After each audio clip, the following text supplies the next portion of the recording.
Welcome, everybody. It is Monday night, and this is In the Batter's Box. It is the NGSC Sports Weekly Baseball Show.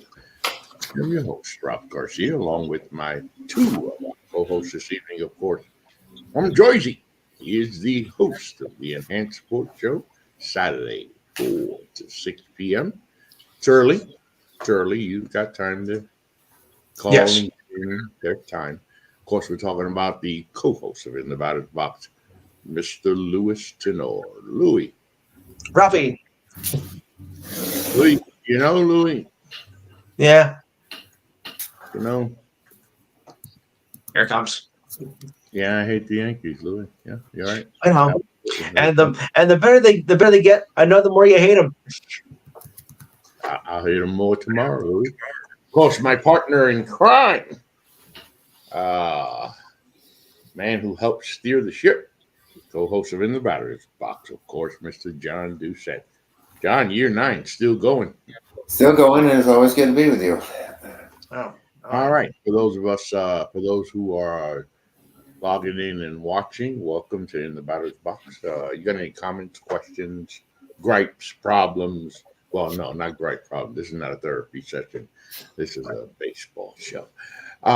Please remember the website. It is NGSCSports.com, where you catch all of your current content. Log on to the website right now. I don't know why, but we never really know why Sammy Sportface does what Sammy Sportface does. But John and Louis, Sammy took a trip. He and his wife took a trip to Montana, Idaho, and Wyoming. Wow. And being that NGSC Sports is the home of Sammy Sportface, his alter ego, woke up a couple of times and wrote a couple of articles for us about his trip out there. I will tell you this about these articles. They sure make me want to take a trip out there. So check out Sammy Sportface and his exploits to Wyoming, Montana, and Idaho. Why the hell did he write that? I don't know. But again, we don't really try to figure out what Sammy is doing or not doing. But so long as he's successful. Also, along onto the website, you'll see that Bradley Walker, of course, he is also not just our USF guy, Tampa Bay Rays guy, and stuff down there. He's also our golf guy. So he gives us his first installment, or second this year. PGA Golf, looking at the 2024 PGA Championship. He takes a look at of course, it's coming up, I believe, this Thursday. So, PGA Championship.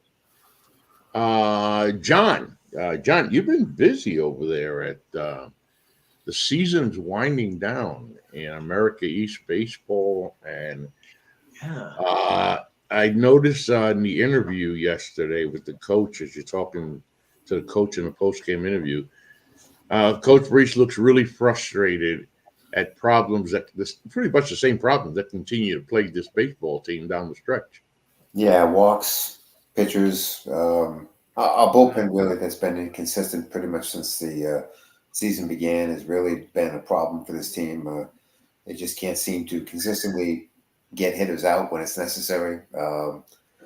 Yesterday they got a bad start from Miles Cota, and they were down 7-2 at one point. Eventually it became 8-2, and then the offense, which has been very good all season long, fought all the way back, tied the game, and then unfortunately in the ninth inning it imploded again because of a bullpen that just couldn't get the outs when it needed to. Walks was a real issue this weekend for them against NJIT. There was 11 walks on Friday, 7 by the bullpen in a loss that they took on the chin. 13. Friday's game was 10-4. The win on Saturday was their best performance, an 8-1 win in which they only walked 4 guys. And then yesterday in a 13-10 loss, they came back and walked another 8 and hit 3 batters. There was a balk that forced in a run. They just find ways to self-destruct at the wrong time, which is really starting to annoy the coach.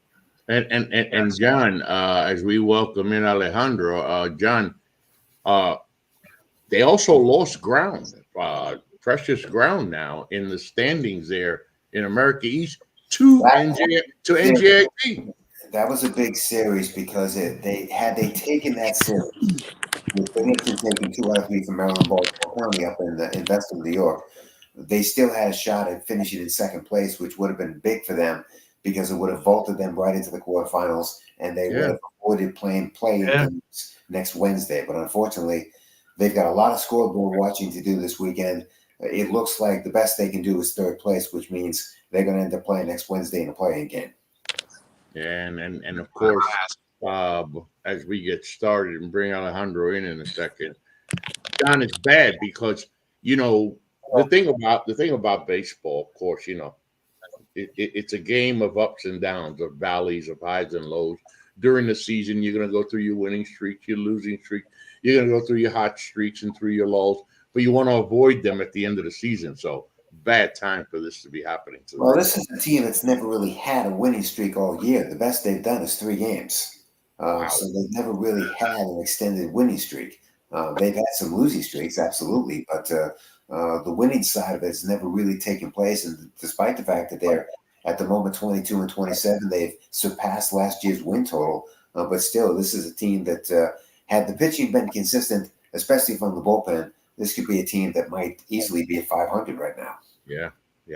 All right. Not much time left before the America East Conference postseason begins. The tournament. Stay tuned for all that and more and coverage of that. Well, John, before we get started, also, congratulations. I mean, not all the way yet, but to PWHL Boston. John, not one, but 2 big wins. Well, what happened Saturday night was amazing. Now, actually, what happened Friday night was amazing. Friday was incredible. I watched them, John. Connor Frankel has been just incredible for this hockey team. 100 and I believe it's 111 out of 113 shots in the 2 games that the PWHL team has played up there in Montreal, which they won both. Saturday night, they won a triple overtime. They scored the game winner as the clock struck midnight here in New England. They get a chance tomorrow night at Songus before we'll have the sold-out crowd to beat that series and move on and play the inaugural Walter Cup, which is their version of the Stanley Cup. And there's a big opportunity here. There's no question. They've got games Tuesday and Thursday, so we'll see if they can finish this off. Tonight, Toronto gets the opportunity to do the same thing in Minnesota. I will say this. What an atmosphere you're going to be a part of tomorrow night in San Diego. We're hoping that the building is sold out and the building is loud. I mean, that's certainly what we're hoping for tomorrow night. And I don't know how the ticket sales have gone because there was only one way to buy tickets for this series, and that was through Ticketmaster. The arena itself is not selling any tickets until they get givebacks and sell them off tomorrow night. So I don't know how the sales for this series have gone for them so far, but based on what they did on Friday night and then again Thursday night and then again what they did Saturday night, we're certainly hoping that the building is sold out. Well, thank you to PWHL Boston, of course, the PWHL itself, for making NGSC Sports a part of the family. We look forward to John's coverage as PWHL Boston, is looking good right now for its quest for the Walker Cup. John, you may be in the middle of history here soon. Yeah, it may be, and there'll be some very good history to be part of. Absolutely, this thing has really taken off in a very positive way. We're talking about over 300 and almost 330,000 people that have gone to these games during the regular season. Ticket sales have been over 1 million for the regular season. They've got 40 corporate sponsors. I mean, this thing has really taken off in a very good direction and has the opportunity to end in a very good way. That's great. Bringing in, of course, from Chicago, el padre Alejandro Vargas. ¿Qué pasa, pai? Everything good. I got here a little late because I'm doing this thing through my phone, and it's kind of complicated to get through, huh? Yeah. Usually Trust me, I've done it. on my computer is right away, but I'm Of away. course, I'm not of course. home. So remember last year when we were talking Bally Sports and Oh the problems with Bally Sports. For people who thought that it might have gone away, it hasn't gone away, and it I hasn't gotten. Huh? I think DirecTV dropped some of the games. We're gonna talk. We're gonna talk. For Yeah. example, here in Tennessee, the home team is the Atlanta Braves. A lot of Atlanta Braves fans around here. And the Atlanta Braves recently had a conference call with their shareholders, acknowledging this carriage dispute between Bally Sports and Comcast. John, give us a little more light into this. Comcast has been trying to get Bally Sport to become part of the premium sport package that they offer. And Bally Sport has been balking at the idea of doing this. Now, this affects 12 baseball teams. Not only does it affect the Atlanta Braves, but it also affects the Cincinnati Reds, the Cleveland Guardians, the Detroit Tigers, the Kansas City Royals, the Los Angeles Angels, the Miami Marlins, the Milwaukee Brewers, Minnesota Twins, St. Louis Cardinals, Tampa Bay, and the defending champions, the Texas Rangers. Now, Comcast at the moment has 13.6 million subscribers. That's kind of important to keep in mind. Also, what's interesting to keep in mind is that Diamond Sport, which is the owner of Bally, is going through a bankruptcy proceeding, and in June is going to present to the courts what they hope is a reorganization plan that the courts will accept and will allow them to go ahead and go forward with. It's a plan that Major League Baseball has already become very skeptical of, and doesn't appear that Major League Baseball is going to provide them with any sort of help at all toward this potential reconfiguration of their network. Now, what it does for these 12 teams is, for the moment, you're going to have a hard time finding these 12 teams on local television unless you buy the MLB TV package itself. That's really going to be the only way that you're going to be able to see these 12. There's also conflict with that.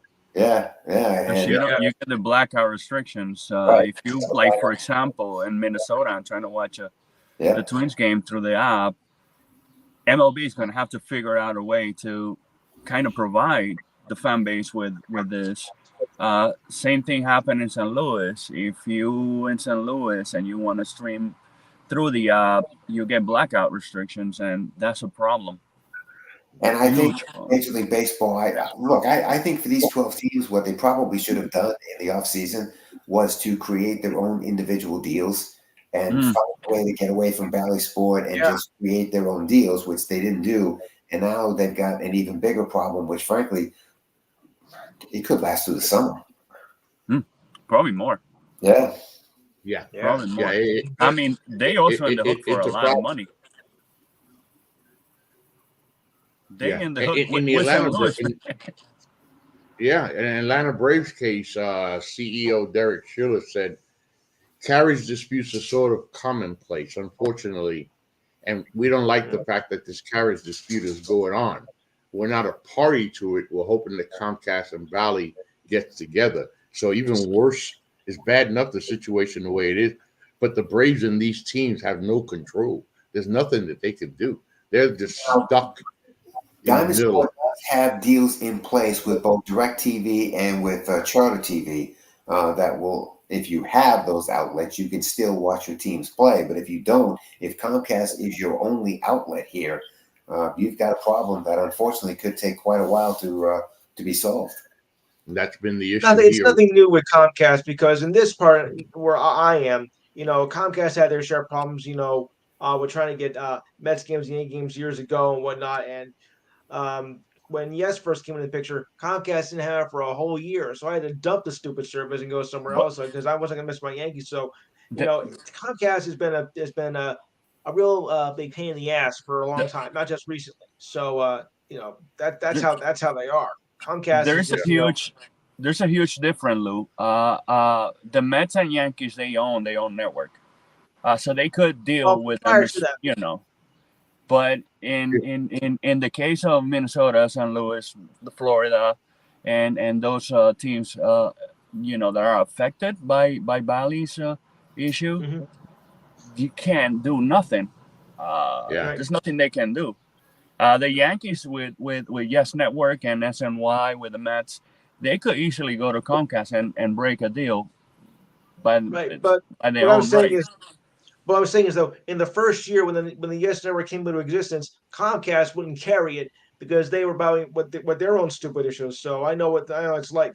Luckily, they gave in, in year 2. But missing almost a whole year of Yankees, that really ticked off a lot of New York sports fans, especially as Yankee fans. I know Ralph would be happy about that because no, but it did. Of course, you're right, Louis. You're right, and it does. It's a big deal here because again, you're talking about. I was reading a little thread between some Atlanta Braves fans, and you know, John, you were talking about what you're dependent on. Again, a Comcast charter area, and people going back and forth. You know, you can hear it, read it. They have it. He doesn't. She does. He doesn't. And it's such an effect. It's such an effect on fans and baseball, and it's a huge effect, and it's like a snowball effect. And I don't know what is the solution. How does MLB, John?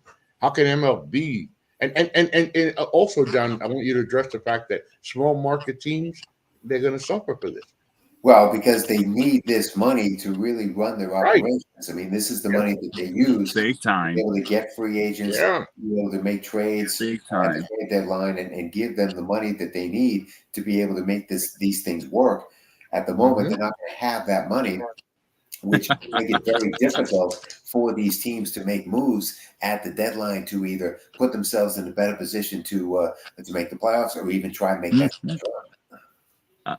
It's just like St. Louis. St. Louis Cardinals Bally's is on the hook with them for like $100 million every year for the next 15, or well, that was way before. But maybe for the next 10 years, they count on that money, and now you don't know. You in the limbo.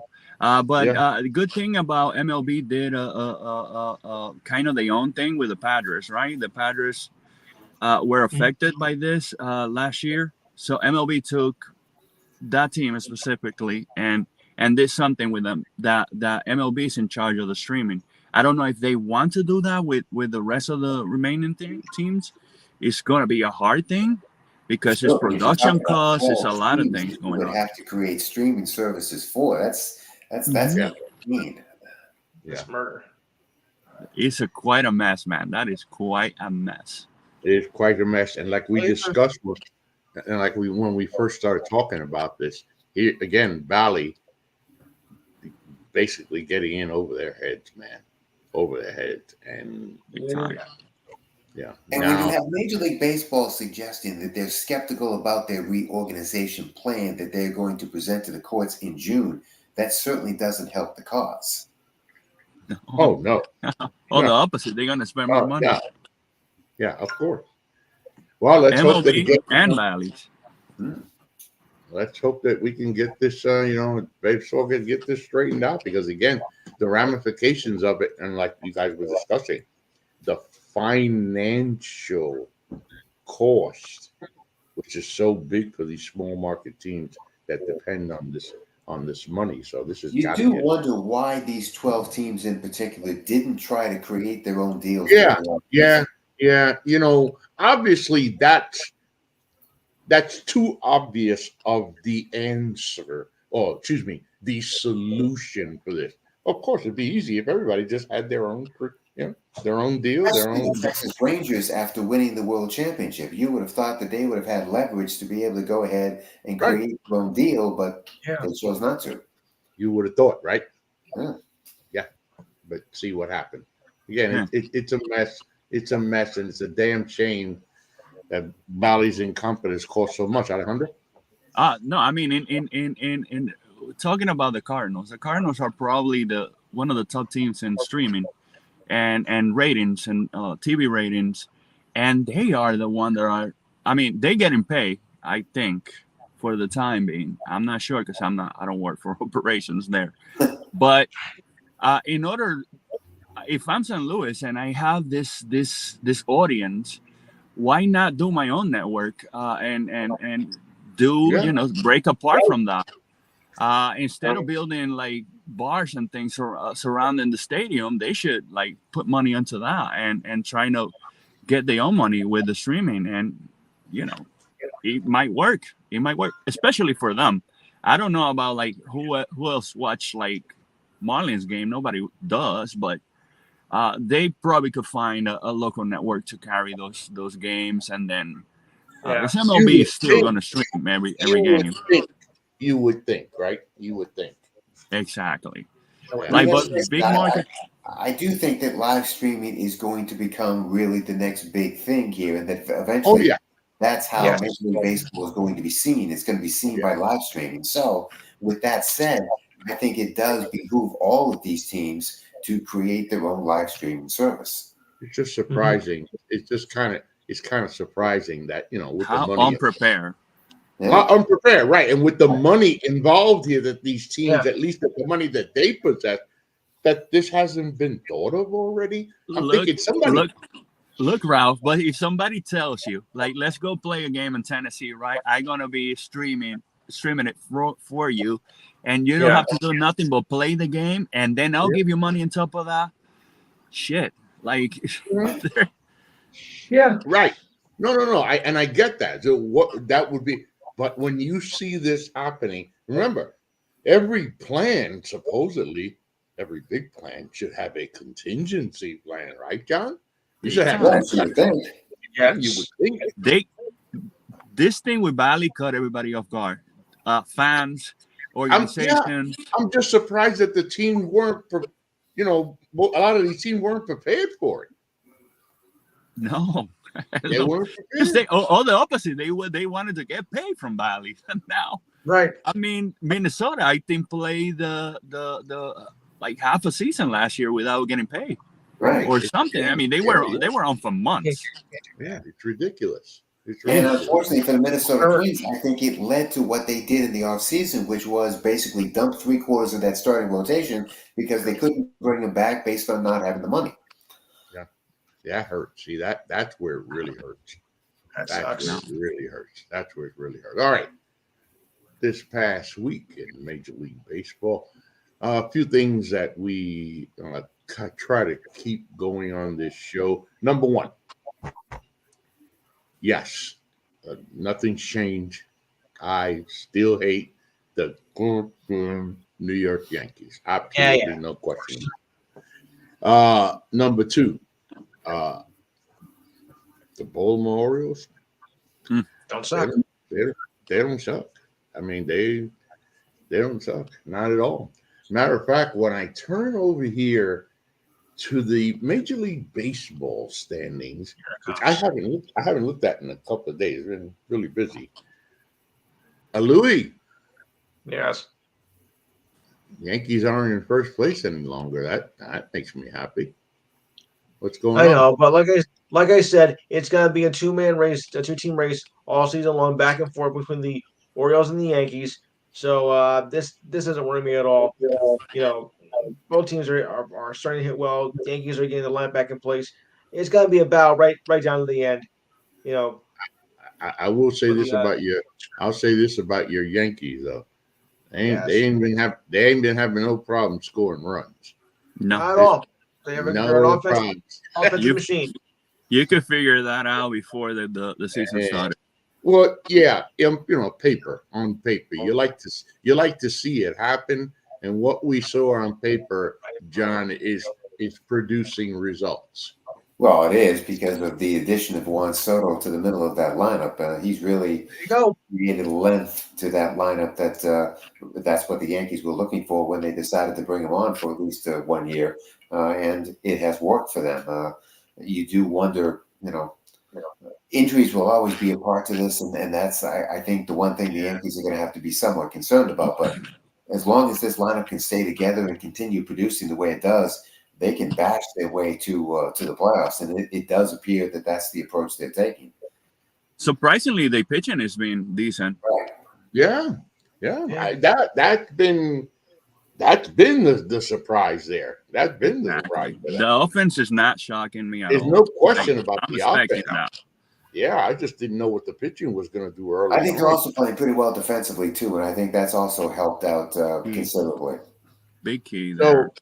So two teams. By the way, guys, this is a really nice start to the baseball season because you get your usual storylines. The Atlanta Braves coming back with this mighty squad. The Dodgers with Shohei Ohtani. Hey, by the way, anybody notice that the Phillies have overtaken the Atlanta Braves in the AL East? Can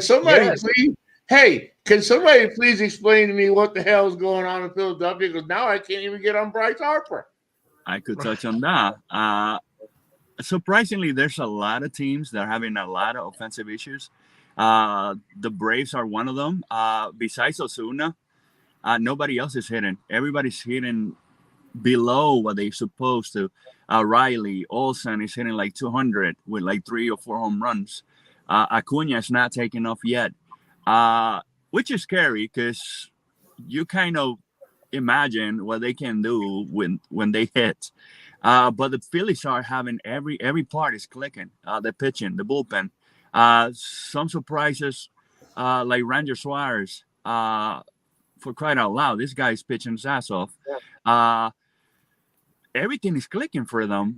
For the Braves, they got to get those guys going, and the pitching is not so great, but they surviving somehow. But Philadelphia, everything is clicking at all cylinders, man. Everything, Bullpen, rotation, offense. And John, by the way, and the Philadelphia Phillies lead Major League Baseball with 28 wins at this moment. Now, they're not the only story, John. How about in the AL Central? Let me bring up these two here, John. In the AL Central, we got a battle between the Cleveland Guardians and the Minnesota Twins. Oh, wait a minute. What the hell is the Kansas City Royals doing? What? John, I got the Guardians. I got the Twins. We know the race between these two. What did I miss here with the Kansas City Royals? And by the way, before you continue, John, and Milwaukee and Chicago going at it in the NL Central. Now we got great baseball going on. How interesting is it that one story kind of phases into the other? Yeah. The Bally Sports story does phase into this because, again, you're talking about teams that are involved with that particular situation. Good point. The Cleveland Guardians have been playing well since the get-go here. That starting pitching has been very good. That lineup has been very good. And the Minnesota Twins have gotten by with a rotation that you really didn't think when the season began was going to be all that productive for them, but it has been. And again, their lineup has also been good enough to allow this team to stay near the top of that division. I think Rocco Baldelli has done a tremendous job with the mix and match here to give this team a chance to be this good. The Royals made noise in the offseason once they decided to give Bobby Witt Jr. that long-term extension. They finally decided that spending some money and spending it on the right person was really the way to go. Witt Jr. has become the face of this team. But again, they have mixed and matched with that starting rotation and with other players in that everyday lineup that's allowed them to be a much better team than I think people gave credit to. And don't forget the Detroit Tigers. They're playing well, too. I mean, that division as a whole is playing a whole lot better, minus the Chicago White Sox. If you eliminate them from the conversation, those 4 teams, I think the way they're going can create a race that nobody expected back in February. Wait, by the way, Alejandro, before you wait, Alejandro, add this for me. We talked about the offenses. Let's talk about the non-offenses and whatever you're going to tell me. Please add in. Boy, Chicago White Sox can't score for nothing, man. They got it bad. They're in the middle of a transition. I think they're gonna shed off a lot of pieces in the trade deadline, like Eloy Jimenez. I think Eric Fede. I think everybody's gonna go. I think if they keep Roberts and somehow Garrett Crochet, that'll be a miracle. But a lot of people are gonna be asking for them. They in the middle of transition. I think they gonna rebuild, and they're gonna rebuild good, because they remember when they got rid of Dylan Cease, right? They sent Dylan Cease to the Padres. They got some good talent there. That kid that was involved in the Soto trade, forgot his name, but he's a good pitcher. So they gonna be horrible for maybe a couple of seasons, but I'm expecting good things from them. Going back to the Kansas City Royals, they also added some pieces like Hunter Renfroe, Seth Lugo, a lot of veterans there to go along with like guys like Cole Reagans. Cole Reagans, crying out loud, that kid could pitch. MacArthur at the end of which was a surprise, totally surprise to me. He's becoming a top-notch closer. Bobby Wood Jr. What can you say? This kid can do everything. They good. They're gonna be good. And I had the feeling that they not done adding pieces. If you see them over 500 by July, you might see a lot of swinging a few deals there to kind of revamp some stuff. Where having the money and being able to support the idea of being able to swing these deals does become somewhat of an issue here, because if you don't have the television money to back up what you have in mind, it could be awfully difficult for these teams in particular to be able to swing those deals. Yeah. By the way, I believe they also building up a new stadium. So fan engagement at this point is crucial for them. So they need to keep fans entertained. That's the new wave. By the way, there was a follow-up here on the Tennessee Titans' new stadium, and I'm bringing that up because of what you said, Alejandro. Another phase in baseball that's now becoming bigger: fan engagement at the park, fan engagement outside the park. You saw that with Texas Rangers. Well, that's right. You're trying to create different revenue streams to be able to exactly. That's it, John. That's it. That's the idea. By the way, John, speaking of the bottom of the barrel, did we mention the bottom of the barrel? I don't know if we did. But speaking of the bottom of the barrel, John, simple question, John. What the hell is going on in Houston, John? Yeah. I think it's a team that's just transitioning, and unfortunately, it's transitioning in a very different way. I just think that Dusty Baker leaving that team and a lot of leadership coming in. I just think that these players are not buying what's being sold to them, and it's unfortunate because it's still a very good baseball team that I think can still not only play in a postseason, but can still be a dangerous team in a postseason. But they're not buying what's being sold to them. And when you've got guys like Alex Bregman and Jose Altuve that are going to be free agents at the end of the year. Altuve got an extension. Yeah, that's right. Altuve got the extension, but Bregman did not. You've got some very interesting, and Kyle Tucker, too, is someone that you're also going to have to deal with down the road. We've got some very interesting and big money decisions that are going to have to be made. And you've got to figure out not only who becomes the new core of this baseball team, which I think is another issue that maybe this team is starting to go along with, but who's going to direct this thing? Louis, what's going on in your mind, Louis? What's going on in your mind, Louis? Well, I was going to say, the AL Central is not the weak division that it used to be because, for quite some time it's been like, all the teams were pathetic. Now it's just one. So, I've been very impressed with how the AL, which is known as the AL Comedy Central, has stacked up. That comment came from very good, Louis. Very good, Louis. Very good. Well, look, right now the American League Central would have more than one team in the postseason. Yeah, as it stands now. Yeah, definitely. Of course, even the Tigers, because by about now or within another couple of weeks, they usually taper off and go back down the division sewer. But Tigers have a sick rotation, and people don't understand how good they are until you see that rotation on paper and how they doing lately. Jack Flaherty's doing a tremendous job for them. Tariq Skubal, you got Rhys Olson, kind of, I think he figured it out. Kenta Maeda was a guy that I was curious about, and he picked it up lately. Yeah, like that. yeah, he has. Solid. The offense, though, and they kind of need some help there. But they got prospects and they got a good farm system to swing any deal too. Later on, they good position like Kansas, and they also have money. I mean, They have money. Yeah, that's money. To opt out of that deal turned out to be a very good financial move for the Tigers, and the fact that Cabrera is not a part of that team anymore. right. Also is a very good thing. There's about $50 million that the Tigers have that they can play with that I think does give them the kind of leverage that the other three teams in that division at the moment don't have. They were probably begging for Javi Baez to get out of there. Hey, another one. This youth movement in Toronto just never worked out. It never worked out. I mean, it did in the short term, but it hasn't worked out lately, and you do wonder how that's going to play itself out. Again, you're talking about an exchange situation between Canadian dollar and the American dollar, and what that's going to do to this franchise.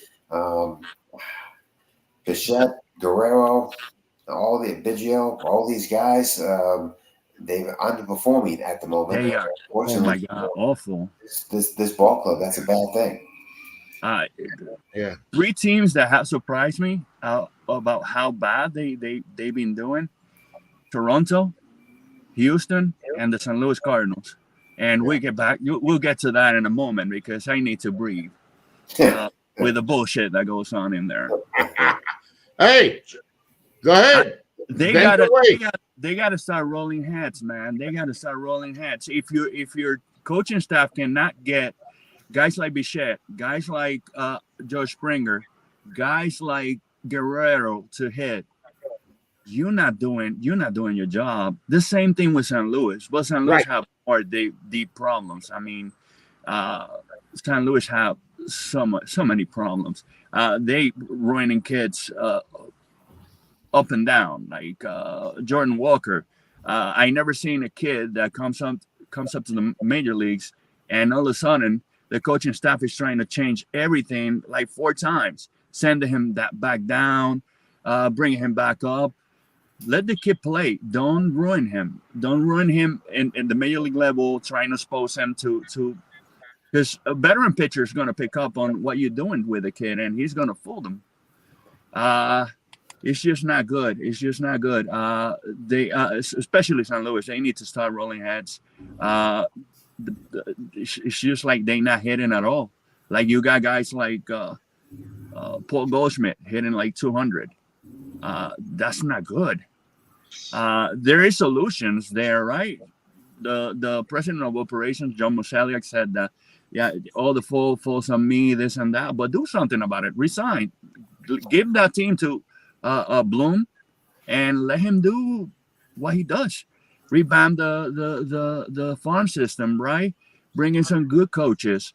They have some good people in the organization, like Jadier Molina. Jadier Molina accepted a job in there as an assistant for the president of operations, and he didn't even want to show up for this mess. And when you don't have leadership like that in Toronto, you don't have leadership like that with the Houston Astros. I think Houston Astros they're gonna pick it up at some point. Oh, they'll play better baseball. Yeah. And the Blue Jays, you are in deep shit, man. You are in deep trouble. You need to figure it out. It's sad because we got so excited when we saw this youth movement in Toronto. It really looked and it worked at first, and all of a sudden it just. But I like what you brought up, Alejandro. Coaching. Yeah. The coaching staff. I mean, when you got guys, especially in Houston, but I think Houston is going to pick it up. But you got guys that are underperforming like that. When you got guys underperforming in the Blue Jays, when you got guys, veteran guys, all-star guys, former MVPs that are not performing with the St. Louis Cardinals, there's got to be something there. I don't know if data analytics are ruining baseball, and they keep on ruining baseball. Bring in some guys that old school. Like, I'll give you an example. Mark McGwire could come to St. Louis for the rest of the summer and trying to fix things with those guys. veterans that been through the mill. I could give you a few names. Fernando Tatis Sr. is a guy that fixed a lot of problems for like Acuna. He made Acuna a different player last year, and guys like that with an opportunity, they could fix a lot of things for teams like the Cardinals, the Blue Jays. This is horrible, man. It's hard to watch. I haven't watched a full Cardinals game in a while, maybe since last summer. I've been having fun watching the Orioles, man. John, I really would like to know how Alejandro really feels about how the Cardinals are doing these days. I don't know if he expressed himself. Disgusted. Yeah. It's an interesting problem in St. Louis that doesn't seem to have a quick fix to it. It does appear that some things are going to have to change in that organization, and it doesn't appear that they're willing to do it for the time being. Very content. That's a scary part. Yeah. I want to get Gio here and some of those guys from the Rat Pack. Yeah, I know, see right? what they feel, because as a fan of St. Louis, I'm truly disgusted. And they fire a hell of a baseball mind in Mike Shield because he has a voice. This dude, I mean, I don't want to throw Oliver Marmol under the table, but he didn't have the experience, probably doesn't have the leadership qualities to do things, and definitely doesn't have the IQ to manage a baseball team. I mean, they had a kid, Matthew Liberatore, that threw a hell of a game. 3 innings he went, 50 pitches last week. He got him in the bullpen, and just a few days ago, the kid got rocked. When you groom in a starter, right? You have to groom him as a starter. You don't want to mess around with the routine because these guys are creatures of habit. You cannot switch around things in a heartbeat because it's going to affect everything. And that and more, man. There's a lot of decisions that I see. Why can't? Now you know how much I wish it was Louis saying all this shit about the Yankees. I hear all this frustration out of Alejandro, and I'm sitting here listening, and I am listening, but I'm looking at Louis, and I'm like, I would feel a whole lot better if it was him saying all of this. Maybe we still got a shot at it. Okay, you have to. Listen, I respect the Yankees. I mean, thank you. I don't. They put a good product on the field. They're not afraid of spending. They got good pieces. Yes, they do. Papi, you're turning my stomach. You're turning my stomach, man. You're turning my stomach over there. You have to give him props, man. You have to give him props. I ain't giving the Yankees a damn thing but grief. Another team that surprisingly underperforming in the offensive part, the Diamondbacks.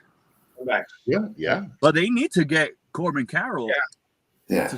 He needs to start hitting. If he doesn't hit, like I say last year to you guys, this guy deserves an MVP because he is the spark plug of that team offensively, and where he goes, the team goes. He's not performing. They pitching well. Yeah. But not up far yet. If it's not hitting, they not hitting. It's early. So we know that in sports, everybody's got to have a brand new toy. In baseball, you got to have something new to play with, right? So now they've come up with this MLB backtracking numbers. David Adler says StatCast unveiled its all-new backtracking leaderboard today. For the first time, we can measure hitters' swing speed, swing length, bat path, and a whole lot more. There are a lot of new stats available. But the flagship metric is bat speed, which measures how fast the sweet spot of the bat is moving at the point of contact with the baseball. You can now see John, I have a question for you. Just a simple question, okay? Why the hell do I care about this? You don't, really. I mean, the game has always been about, bat hitting ball and how you do. I mean, does it really? I don't care how fast your bat goes. Right. I just want you to make contact. As long as you're putting the bat on the baseball, that's really all that That's all I care about. Matters. How it gets there, how fast it gets there, really isn't all that important. It's just whether it does get there or not. And I think for most of these players at the major league level, bat gets the ball fairly consistently. I don't. Like, is there a point to this? Louis, I mean, you know what I'm saying, Louis? All I care about. You're a Yankee fan, right? You're watching you're watching Yankees on the TV, and you see 4 of your guys strike out in a row. Somehow, Louis, I don't think you're sitting there saying, "Damn it, your bat speed sucks." I don't get the. I mean, although bat speed is very important on a strike if you're swinging and missing, but I don't get it. I don't get. I don't know if I don't see a purpose to it. I mean, it doesn't seem like it. There is none. A shiny new object, Alejandro, to hang on the Christmas tree. I don't know. It is all about fan engagement. I think they're trying to get guys that never play to kind of get engaged with the metrics. I think watch a superhero thing like swinging a sword, right? Something like that. Yeah, they trying to sell systems too. So it is what it is. I don't.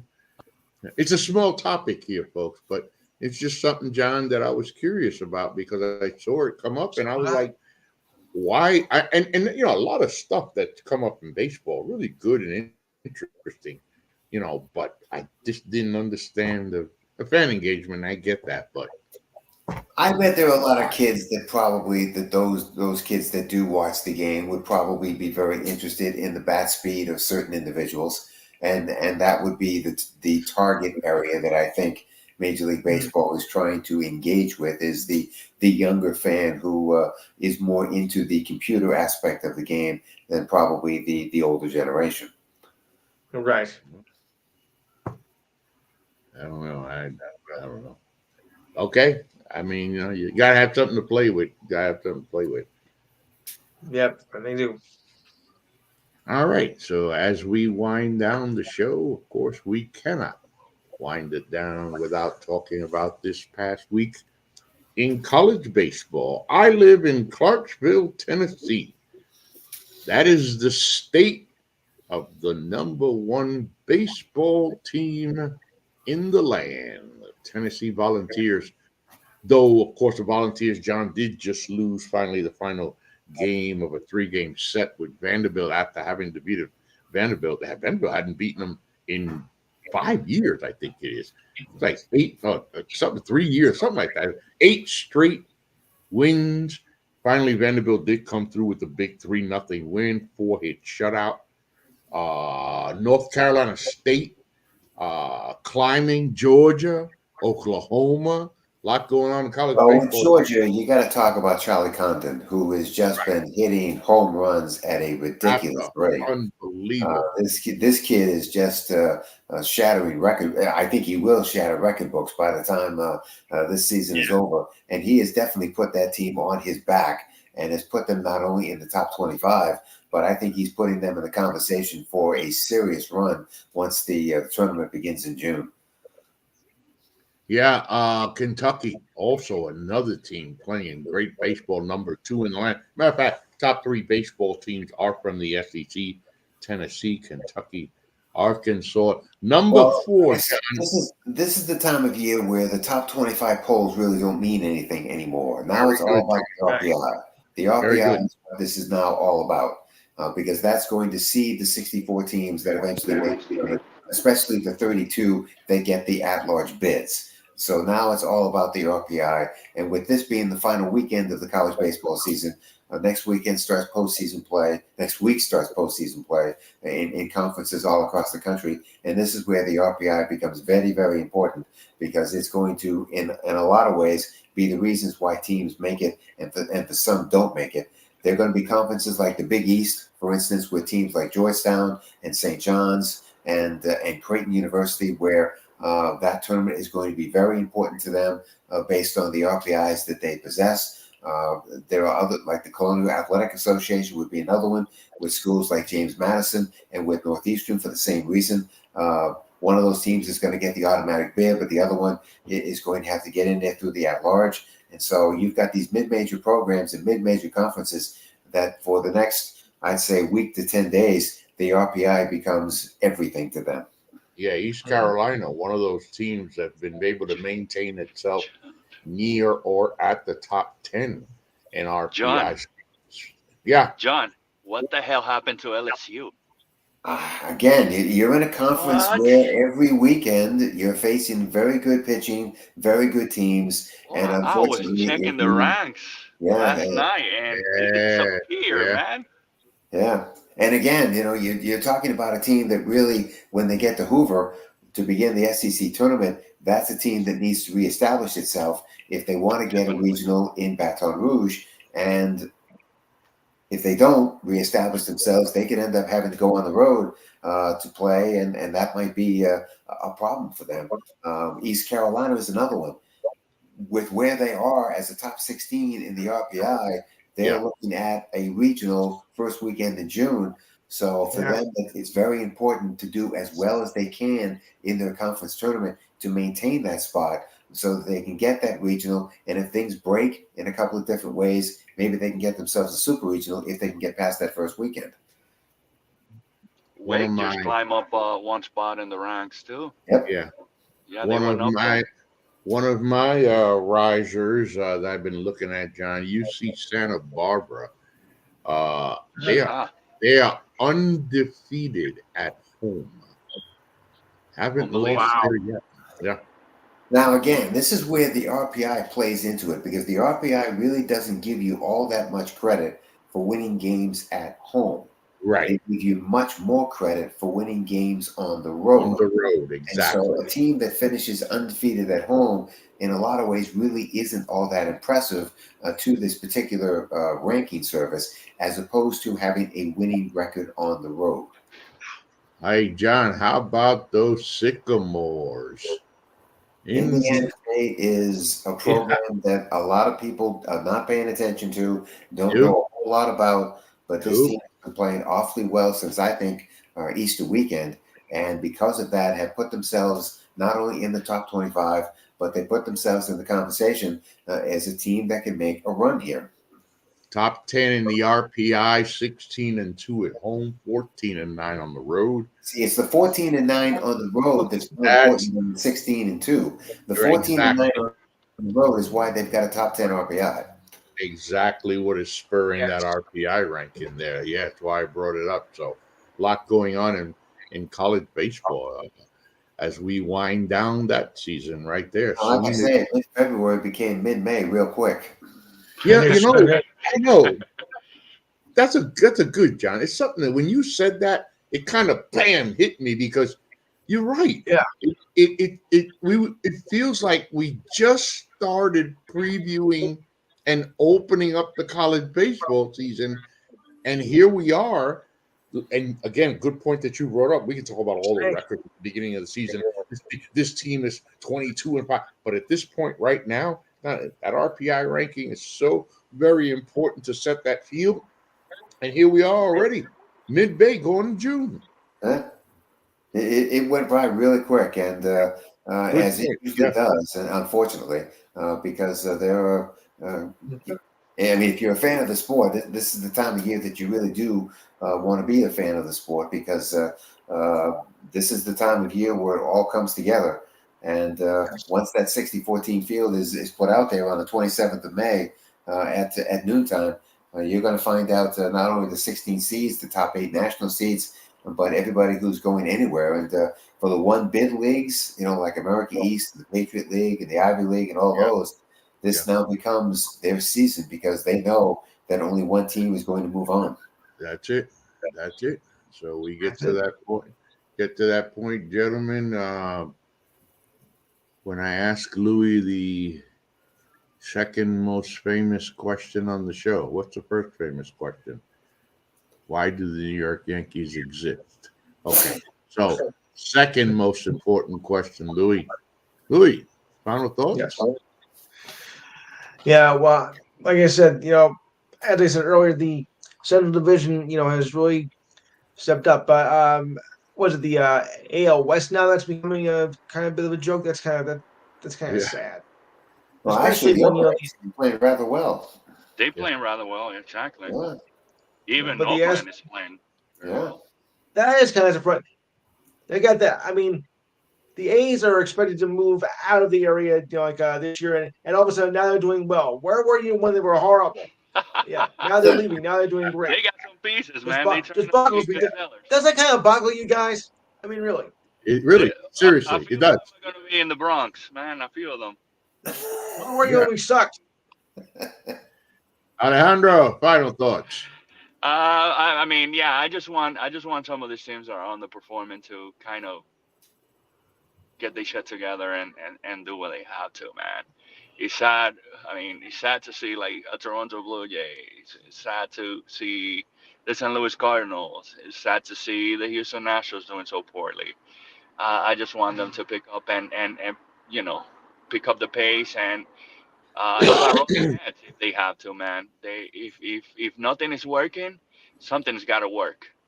Something has got to work. John, final thoughts, John. Well, this past weekend, the number one overall pick from last year's draft made his major league Oh, debut. definitely. Paul Well, we didn't Skeens talk made about his that. debut against the Cubs. He went 5 innings, gave up 7 hits and 3 earned runs as the Pirates beat the Cubs, and he was coming off a AAA stretch where he went 27 and a third innings and had an earned run average of 0.99, 45 strikeouts in those 27 and a third innings. On Saturday, he threw 17 pitches of 100 miles per hour or better as he demonstrated why the Pirates decided to take him as the number one overall pick. I think the Pirates were finally decided that he had to come up to the major league level based on what he was doing at the minor league level. And hopefully he provides a little juice to this team to get them back into a Central Division race that I think is still available. They have a sick rotation, John. Yes. Because you got Quinn Priester, Yeah. you have Jared Jones, you have Mitch Keller, you now adding Skeens to the picture. Ay. They looking good. The Pirates are looking good, man. A lot of people, they flying under the radar. I like them. I must admit, I give the Pirates credit for keeping Skeens at the minor league level for as long as they did. And in the beginning, they really didn't need him based on the start that they got off to. But I think now they've come to realize that having him at the AAA level is really a waste of time. It's one more year, too. Yeah.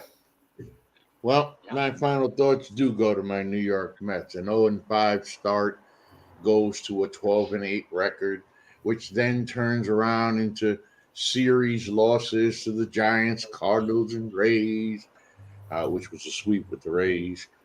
And I'm wondering when my guys like Pete Alonso and Lindor and Senga guys, when are they going to wake up and start carrying some of the load? It's the middle of May now. If you haven't worked out the spring training and early season kinks, can you please do me a favor and step aside for the next guy?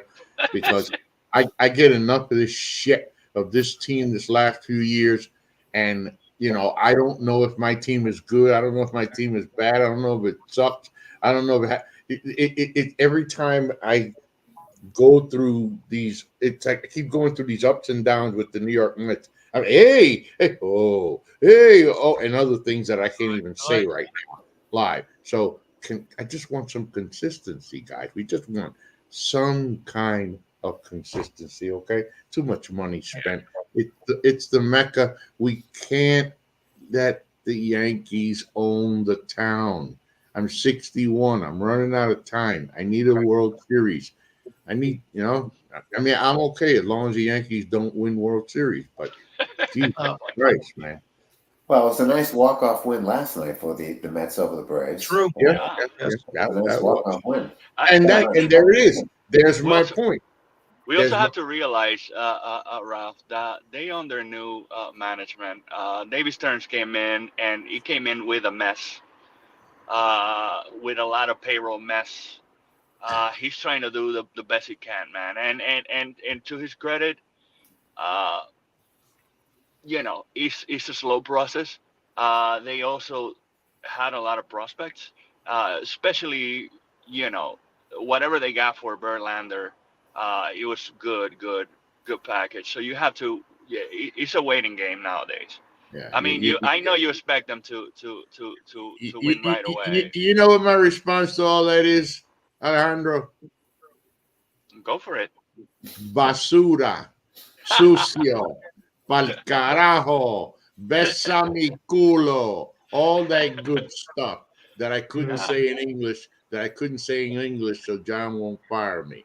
Thank you, everybody, for joining us this evening. This is In the Batter's Box. It is the NGSC Sports Weekly Baseball Show. We'll be back next week. I'll be back this Thursday, finally, on the political show.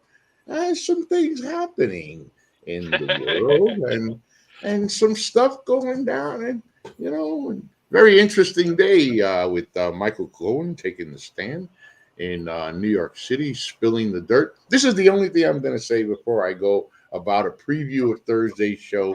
The question I'm going to ask: were you raised with morals and values? Were you given principles to stand on, a standard that you live by? Are you also one of these people who were willing to give that all up just so that you could bow down and praise one man? We'll find out. All that and more, NGSCsports.com, where we never stop. Thank you for joining us until Thursday. Oh, I'll be back Wednesday. Wednesday, Louis. Wednesday, we're going to talk some NBA. What a heart! By the way, before we go, Louis, wow, holy crap, what an ass whooping the Knicks took to. Holy, I'll say this. I wasn't surprised they lost. It was how they lost. Oh no, I was thinking. I expected Indiana to tie the series. Not. Oh yeah, of course. That's what I'm saying. I thought it would be a lot closer game. I didn't expect, like 146-12 or along those lines. You know what I mean. So do you guys take the theory that Tom Thibodeau is just running this team into the ground? Yes. Yes, in the sense that he won't utilize his bench anymore. He doesn't have a deep bench, so it's not like he has a deep bench to utilize. But yes, he is wearing these guys down. When your team is a train wreck, how are you gonna win? Yeah, well, Louis, we're in trouble now. Thank you for joining us, everybody. Really? Y'all have a good night now here. Hey, have a good one.